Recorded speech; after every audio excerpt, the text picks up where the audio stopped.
Namo tassa bhagavato arahato samma sambuddhassa. Namo tassa bhagavato arahato samma sambuddhassa. Namo tassa bhagavato arahato samma sambuddhassa. Buddhang dhammang sanghang namasami. I want to say a few words more about letting go, and particularly in reference to that sentence in the teachings where it says that the enlightenment factors come to fulfillment based upon viveka, seclusion, viraga, fading away, nirodha, cessation, and vosaga, letting go.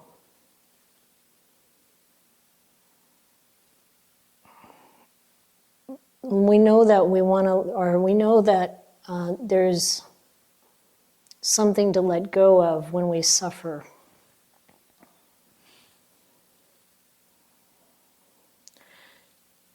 Thanks to the Buddha, we know that the the suffering, the dukkha, comes from clinging to something, craving something.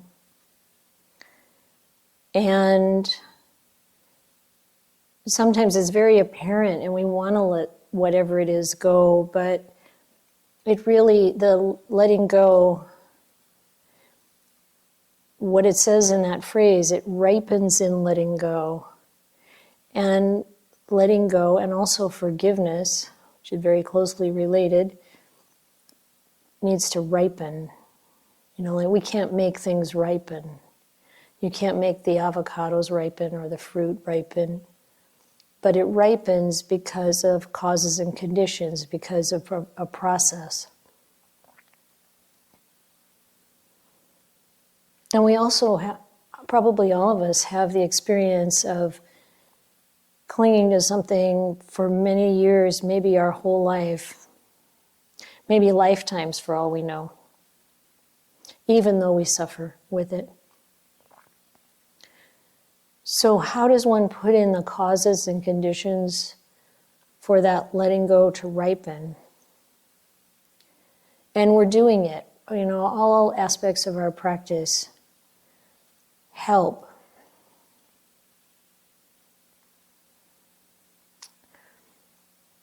Sometimes it's helpful to analyze the situation. And we can really see the kind of craving that we have. The Buddha listed them, the kama tanha, the bhava tanha, the vibhava tanha, the craving for sensual experience, sensual pleasure,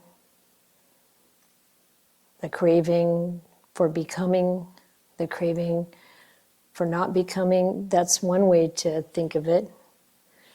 The craving for becoming are the things we want to hold on, draw towards us. The craving for not becoming are the things we have aversion for, we want to push away. All the things we don't like about ourselves, all the things we don't like about other people, all the things we don't like about the world.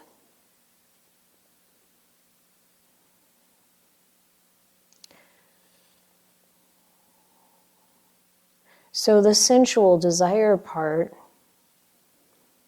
these practices of being aware, using mindfulness to be aware of how that feels, how it feels once we get what we want, how long we're satisfied, how soon dissatisfaction returns, the consequences that go beyond that perhaps. But there's a lot of dukkha involved. And even though it can make us happy or feel, we like it, feel good, if we have that craving, we know how that works. It can be quite addictive. If we're used to having certain things, then we're afraid of losing them. That's dukkha. And not having them is dukkha. And it's tricky because we live as, in this world and we need certain things. But that's where we can use the practices of seeing the downside, the not beautiful, recognizing that there's something much bigger to pay attention to in terms of those things that we naturally want because we're in a human body. The bodies of living beings are automatically craving because they need food, they need other conditions. So we're operating in a system that's automatically craving based. But when we develop spiritually, or even, our human capabilities to love, to be selfless, to help others, to share, to give, I'm just thinking of helping with Buddhist Global Relief and reading about the projects that would come in with a request for grants. And you have these projects, it's all food security related. And in places where there's not enough to eat, so often mothers go without food so they can feed their children. And then, that's like goes totally against the grain of what the body wants, or that fundamental instinct of craving. But that's what human beings are capable of. And I think animals are sometimes also capable of that kind of caring. I don't have as much experience with that side of it. But the main thing to recognize is that, as I was saying earlier today, with regard to the senses, we can learn a lot about ourselves, and that kind of progression from engagement in the sensual world to the abiding in the spiritual abodes, context, grounding, experience, maybe that's the best way, spiritual experience. But anyway, what we do with a craving or clinging on the sensual side, there are some pretty straightforward practices that we can engage in to see the downside and to start to recognize that we can use renunciation and other techniques to stop and heal from that. I think some of the more challenging things that we cling to, that we crave, might be around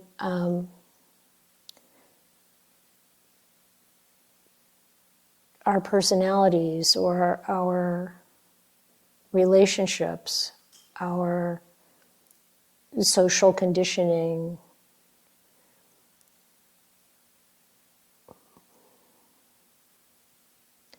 We might not even really notice that sometimes when we are suffering, we're suffering because of the way we see ourselves in a situation, the way we're conditioned to see ourselves in a certain role. I think for me the most poignant example is being a mother and the challenge of letting go of these beings that have their own karma when they are developing and making their own choices, even when they're quite small, they're not in your control. And then when they make choices that you can see the result is going to be suffering, that can be very, very difficult to step back from. So what is it that can help us let go? And deep investigation into the nature of reality and those three characteristics really can help. But again, it's not something we can just decide we're going to let go of so easily. I mean, maybe sometimes that happens, but that hasn't been my experience so much. It's more about the ongoing reflection and investigation and remembering or reflecting upon the fact that this being, this person, has their own life, wherever they came from, wherever they're going. I don't know what that needs to be or why that's happening the way it is. And I don't need to. I can be there to support as much as I can in the role that I have if they give me the permission. Beyond that, I need to let go or I just suffer. Because if there are things in this world that are happening that we can do as much as we can do, but it's really out of our control. And then if we are so determined to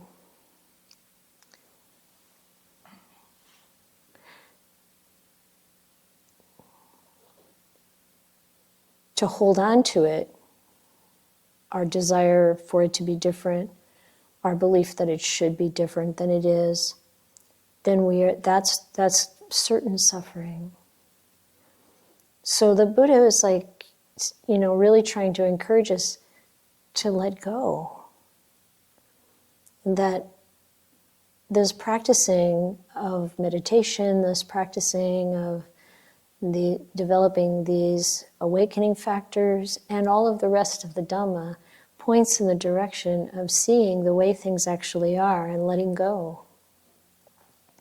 So when these instances come up for us, and they're really common, and it might be something we imagine things could be better, we have beautiful ideals, and we see what would be wholesome, of course, not just with our family members, but also the world in general. And then, if we, like I said, if we keep clinging, we suffer. But if we can notice that, and we can really take in the nature of this changing,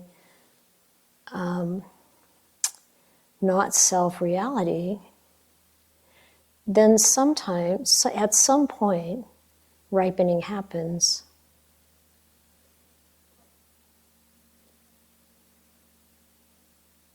And the suffering stops.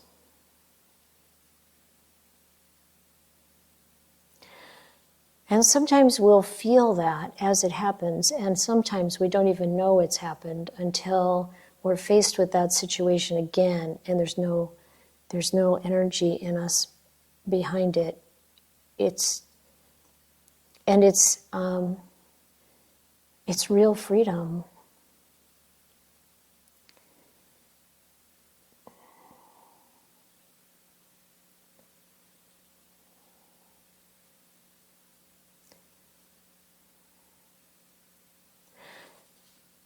Sometimes we find ourselves in situations where we need to create boundaries because that's what's healthy, psychologically, sometimes physically, with other people. We might, at a more subtle level, really have vibhava tanha, kind of pushing away energy that keeps us locked into that situation. We're still stuck. Even though the situation might be long past. And what I think can help us to recognize that is just the practice, like working with these awakening factors and really intending to let go of everything that holds us back. And then, it's like taking the fruit or the avocados and putting them in a paper bag with a ripe banana. It happens faster because we know that we want to let go. We know that letting go is freedom. And it's more than freedom. It's an openness and a clarity that then makes us available and capable of meeting the situations in our life with so much more, I think, compassion, wisdom, resilience, equanimity.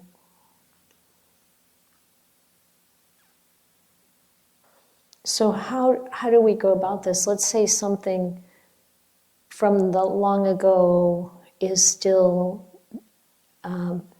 there's residue still in the heart.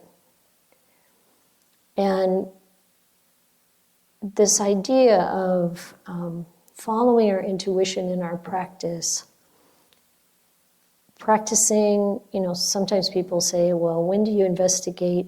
It's a good question. And classic explanation is you go into samadhi and you're in the samadhi and then you investigate and then awakening happens or some insight occurs. But my experience is that insight can come anytime. And if we apply ourselves and we were practicing with everything that we do, it's not just samadhi on the cushion. It's there can be a kind of samadhi doing many kinds of things.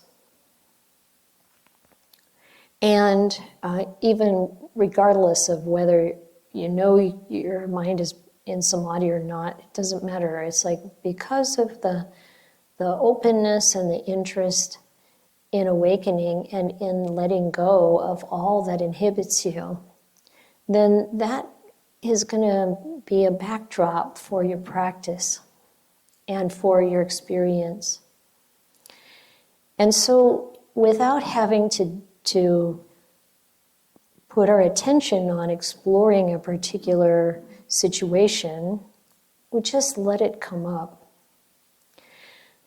One way it can come up is, of course, some triggering memory or some triggering event, in which case we want to be present with that experience, like I've talked about many times, being present with the emotions and letting them move through us and maybe doing some questioning about it so that our mindfulness is sharp, and then seeing where that leads. But it's our openness to have the answers come up intuitively that really is the space where intuition about this situation arises. It can also be just a general inquiry into what do I need to let go of? I think I might have mentioned this the other day. And you just never know when something's going to present itself. out of your wish to know. And then when it does, I think it's, again and again, we see the Buddha talk about how important it is to realize that this, even though maybe it only feels like a small amount of resistance, we start to recognize that even that holds us back. One way to think of this is like to imagine your energy, what it might look like if you could see it. So there was a woman visiting the monastery, or the meditation center where we teach, and she had been in Thailand visiting a Kruba Ajahn who sees people's energy.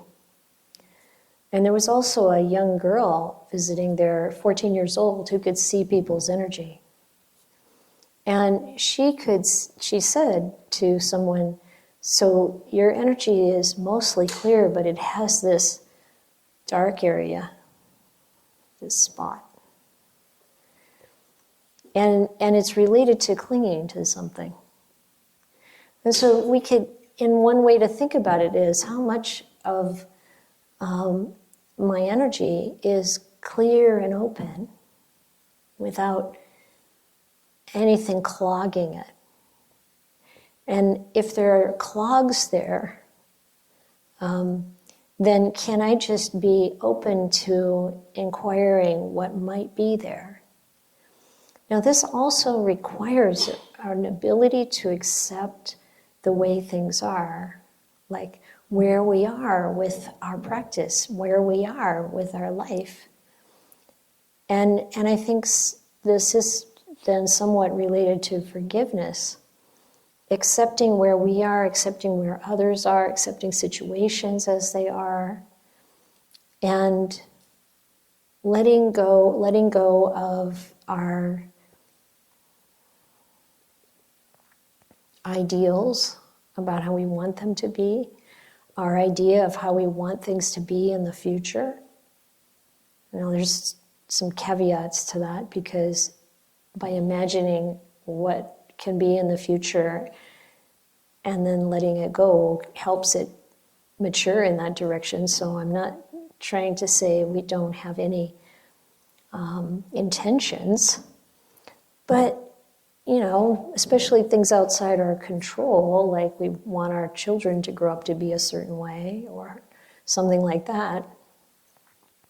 Those are the things to watch out for. And then thinking about the past and how we wish that had been different. That's a totally losing battle.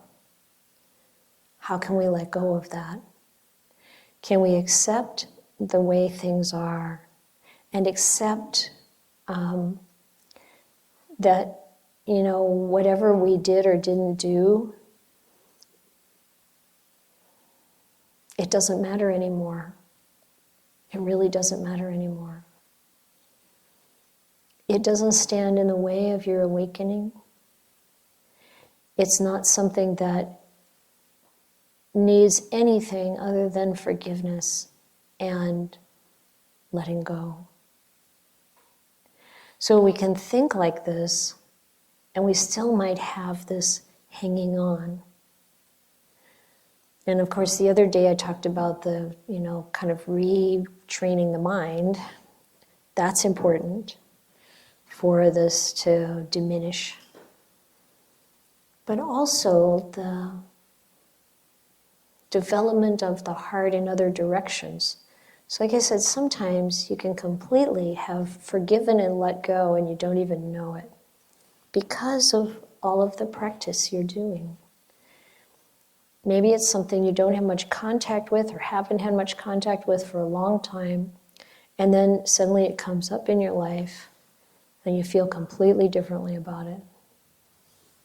And that's a beautiful moment and piece of evidence that the practice is really like ripening something there in the paper bag, and you didn't see it until you opened it again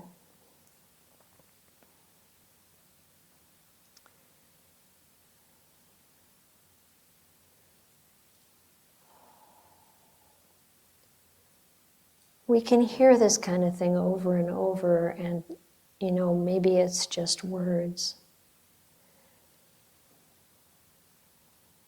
But at the same time, we are developing in our practice.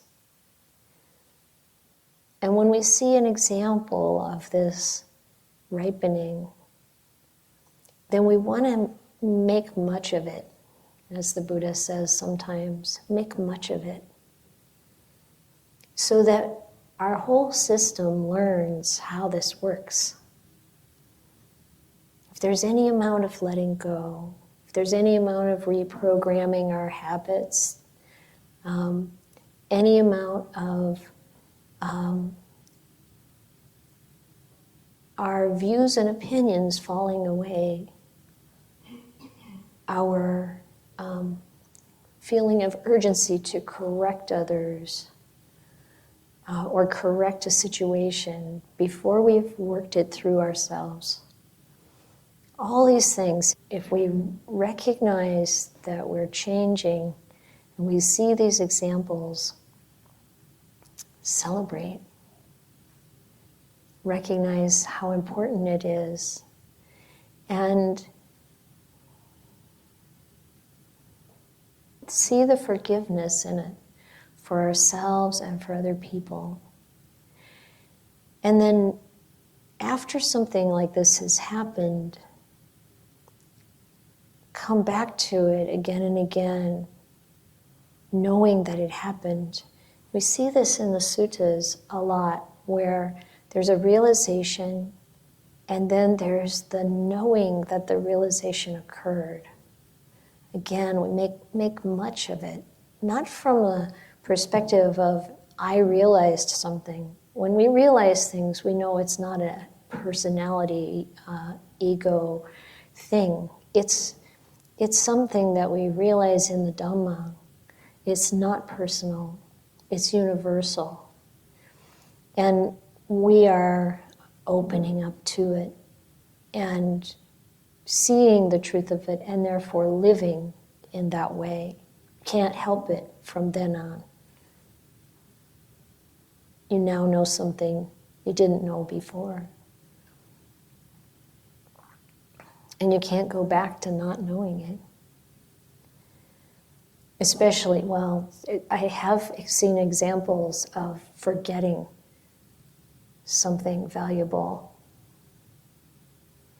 And that comes from the heavy conditioning of the past.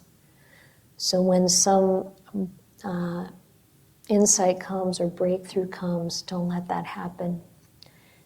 Keep reminding yourself of the truth and really solidify it in your mind. And I think that's really what's happening when there's this kind of reflecting back. Even full awakening, knowledge and vision arises, and then there's the knowing that the knowledge and vision has arisen. There's that solidifying of it. If you know of something in your conditioning and your mind that you're wanting to let go of, and you've tried different things, and you're wondering what you can do to unburden yourself, I think talk to someone, talk to a teacher, talk to someone else, see if there's a way to come around to that situation from another angle. And check on the willingness to really change, to really, you'll be different once you let go of whatever this is. If you don't have anything that presents itself immediately that you want to let go of, just be open to it coming. And when it comes, there'll be pain with it, but that's okay. Just know that you can work through that, and that once you do, the suffering, the potential suffering is so much less going forward.